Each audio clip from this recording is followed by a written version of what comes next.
बोल जयकारा बोल मेरे श्री गुरु महाराज की जय। सौभाग्यशाली गुरुमुखो, प्रभु मिलन के जितने भी साधन हैं उन साधनों में सबसे श्रेष्ठ वह उच्च स्थान प्रभु प्रेम को ही दिया गया है। यह प्रभु मिलन की सबसे उच्चतम सीढ़ी कही गई है।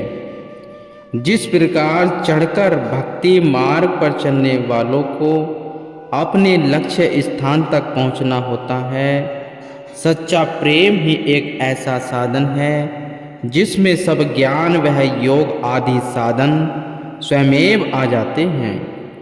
वर्षों की कठिन तपस्या से जो सफलता प्राप्त की जा सकती है, उसी लक्ष्य सिद्धि को सच्चा प्रेमी पलक भर में प्राप्त कर लेता है। जैसे कि इस दृष्टांत से स्पष्ट हुआ है। द्वापर युग की बात है। एक तपस्वी साधु यमुना नदी के तीर पर गोकुल ग्राम के निकट ही एक रमणीय स्थान देखकर रहने लगा। उस समय भगवान श्री कृष्ण जी का अभी अवतरण न हुआ था। उस तपस्वी ने अपने सद्गुरु से यह सुन रखा था कि इसी स्थान पर ही 16 कला संपूर्ण भगवान श्री कृष्ण जी मृत्युलोक से प्रेम की विचित्र लीलाएं करने के लिए अवतरित होंगे। तब उस समय तुम उनके दर्शन करना। अपने सद्गुरु से इस प्रकार के वचन सुनकर वह उनकी प्रेम में लीलाओं का दिव्य आनंद प्राप्त करने की लालसा से ही उस साधु ने गोकुल ग्राम के समीप ही आश्रम बनाया था। योग साधना और तपस्या करना यही उसका नित्य प्रति का नियम बन गया। परंतु इतनी कड़ी साधना करने के उपरांत भी उसके मन की इच्छा पूर्ण न हुई। उसके पश्चात एक बार वे ऐसे समाधिस्थ हुए कि उन्हें बाहरी जगत का कुछ ज्ञान न रहा। लंबी अवधि के पश्चात जब उनकी समाधि खुली और वे अपनी गुफा से बाहर आए, तब इधर मृत्युलोक में भगवान श्री कृष्ण जी का अवतार हो चुका था तथा समस्त गोकुल ग्राम में नित्य प्रति नई रास लीलाएं प्रेम के कौतुक होते रहते थे। एक दिन कुछ गोपियां पानी भरने के लिए तपस्वी बाबा जी की कुटिया के निकट आई और परस्पर भगवान प्रेम में सुंदर लीलाओं की चर्चा कर रही थी। उन सरल हृदय वाली गोपियों का भगवान के प्रति जो अनन्य प्रेम था वह किसी से छिपा हुआ तो नहीं है। उस समय साधु ने प्रभु चर्चा सुनी और गोपियों के समीप आए। तपस्वी को सामने खड़ा देख गोपियों ने प्रणाम किया। फिर पूर्वतः प्रभु प्रेम की चर्चा करने में तल्लीन हो गई। प्रेमीय बातें सुनकर उन्हीं तपस्वी साधु ने गोपियों से प्रश्न किया, क्या सचमुच ही कृष्ण जी का गोकुल में अवतार हो चुका है? तब उन्होंने बताया, हाँ, हम तो उनके प्रतिदिन ही साक्षात दर्शन पाती हैं तथा अनेक प्रकार की प्रेम लीलाएं उनसे करने का सौभाग्य भी हमें प्राप्त है। उन्हें आश्चर्य मुद्रा से पूछने लगी, क्या आपको उनके भूमंडल पर अवतार लेने का भी पता नहीं? आप कौन सी दुनिया में रहते हैं? अजी उनकी तो समस्त व्रज भूमि में धूम मची हुई है। तब उस तपस्वी बाबा ने कहा कि मैं तो चिरकाल से इस कंदरा में तपस्या कर रहा हूँ इसलिए उनके विषय में कुछ भी न जान सका। गोपियाँ फिर कहने लगी, बाबा यह तपस्या तुम किसके लिए कर रहे हो? हमारे भगवान तो प्रेम अवतार हैं, उनके चरणों में मन लगाओ, वह प्रेम का आनंद प्राप्त करो। बाबा जी ने ठंडी सांस भरकर कहा, हे गोपियों, मेरे इतने सौभाग्य कहाँ, फिर भी मैं उन्हीं के दर्शन, वह सुंदर लीलाएं देखने के लिए बहुत आतुर हूँ। तपस्या भी इसी उद्देश्य से कर रहा हूँ। अच्छा, आप मेरा एक कार्य कर देवे तो मैं आपका आजीवन कृतज्ञ बना रहूँगा। गोपियों ने पूछा, वह क्या कार्य है आपका? तपस्वी महाराज बोले, मुझे भगवान श्री कृष्ण जी के श्री दर्शन पाने की तीव्र अभिलाषा है। अतः जब तुम उनके दर्शन करने जाओगी तो मेरी ओर से युगल कर बांध कर यह विनय करना कि अमुक स्थान पर एक बाबा आपके दर्शन पाने की लालसा में कई वर्षों से तपस्या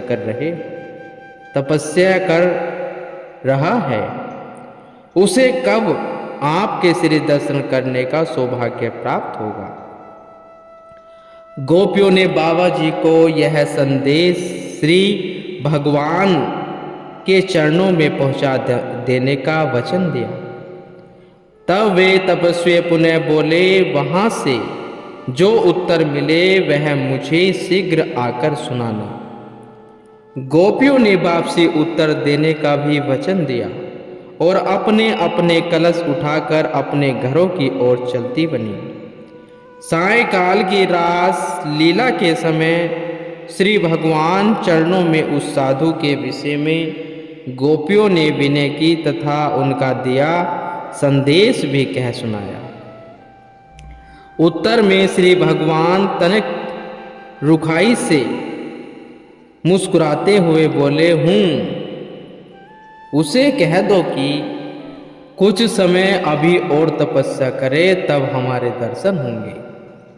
दूसरे दिन गोपियां तपस्वी के आश्रम पर गई और श्री भगवान जी द्वारा दिया हुआ उत्तर उन्होंने अक्षरश कह सुनाया। तपस्वी ने जब गोपियों के मुंह से श्री भगवान जी के वचन सुने तो सुनते ही उसके संचित शुभ संस्कार जागृत हो उठे। ब्रह प्रेमो उन्मत्त हो प्रेम अक्षु बहाता हुआ हर्ष से नाचने लगा और उसी तन्मयता मस्ती में यह गुनगुनाने लगा, आहा मेरे भगवान कितने दयालु हैं कि उन्होंने मेरी विनय स्वीकृत कर मुझे दास को दर्शन देना स्वीकार कर लिया है। चाहे कितने दीर्घकाल व्यतीत हो जाएं, उन्होंने मुझ अधम वह पापी जीव को अपना दास तो समझ ही लिया है। आहा कितने दयालु हैं मेरे प्रभु। आहा, तपस्वी महाराज इतने से ही असीम उल्लास का पान करने लगे और मस्ती में उछल कूद कर भगवान की महिमा एवं गुण अनुवाद गाने में पूर्ण रूप से लीन हो गए। तपस्वी बाबा जी की ऐसी प्रेमो उन्नत दशा देखकर वे गोप वालाएं चकित हो दांतों तले उंगली दबाने लगी। सहसा इतने में क्या देखती है कि स्वयं भगवान श्री कृष्ण जी नंगे पांव दौड़ते हुए उसी दिशा में चले आ रहे हैं। यहाँ तक कि उन्हें पीताम्बर की भी सुधि न रही। वे भागते हुए आश्रम पर आ पहुँचे और तपस्वी महाराज जी का कुछ समय तक प्रेम भरा नृत्य देखते रहे। तपस्वी तो अपनी सुधि खोए हुए था, इसलिए उसे भगवान के आगमन का कुछ भी भान न हुआ। वह पूर्वतः उसी भांति ही नाचता कूदता और गाता रहा। तब कुछ देर पश्चात भगवान ने आगे बढ़कर साधु बाबा को अपनी बाहों में भर लिया। और बार बार गले से लगाने लगे। श्री भगवान का मधुर स्पर्श पाते ही साधु महाराज अपनी वास्तविक अवस्था में आ गए और अपने सम्मुख श्री भगवान को ही देखकर उनके पद पंकजों जो में जा गिरे और श्री प्रेम अक्षों से लगे उन्हें संचित करने। गोपियां अब भी आश्चर्यचकित हो इस अद्भुत दृश्य का आनंद ले रही थी। प्रेमी प्रीतम के मिलन के पश्चात गोपियों ने प्रेम भरा उपलव उल्हाना देते हुए भगवान श्री कृष्णचंद्र जी से कहा, क्यों जी, आप तो बहुत असत्यवादी हो। हमसे तो यह कहा कि इस तपस्वी को अत्यधिक तपस्या करने के पश्चात दर्शन होंगे, परंतु आप तो अभी हमारे यहाँ होते ही पहुँच गए। यह क्या कारण है? हमें भी झूठा सिद्ध किया और स्वयं भी मिथ्याभासी कहलाए। भगवान श्री कृष्ण जी उनकी प्रेम भरी बातें सुनकर मुस्कुरा दिए और बोले, फिर क्या करता? विवश होकर प्रेम पास के बंधन में बंधे होने के कारण ही मुझे शीघ्र यहाँ आना पड़ा। कारण जब कोई मुझे प्रेम जंजीर से बांध कर खींचता है तब मुझसे भी नहीं रह जाता। गोपियों ने पूछा, महाराज, यदि आपने शीघ्र आना ही था तो हमें उनकी कड़ी साधना करने के विषय में बात क्यों कही थी? श्री भगवान ने प्रत्युत्तर में कहा, वह भी मैंने सत्य ही कहा था, क्योंकि साधु बाबा जी जिस विधि से तपस्या कर रहे थे उसमें इतना समय लगना अनिवार्य ही था, परंतु अब जब कि तुमने इनको मेरा संदेश सुना दिया तो इनके पूर्व जन्मों के शुभ संस्कार जागृत हो उठे और ये एकदम ही चयोटी की चाल छोड़कर विहंगम गति पर आ गए।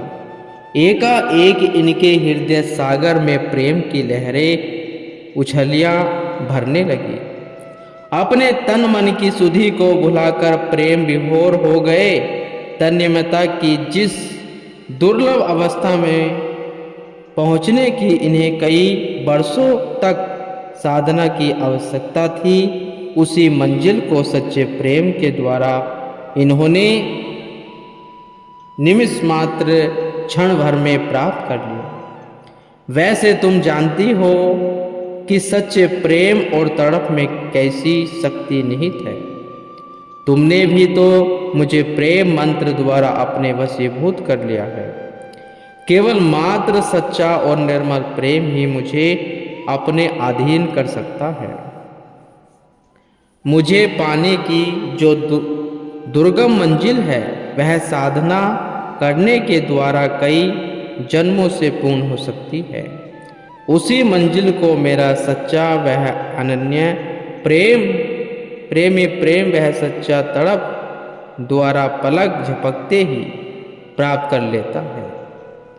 भगवान श्री कृष्ण जी के ये अनमोल वचन सुनकर गोपियों का संशय जाता रहा और वे भगवान के प्रेम में डूबी हुई वह उनके भक्ति के अलौकिक प्रेम की चर्चा करती हुई अपने अपने घरों की ओर लौट गई।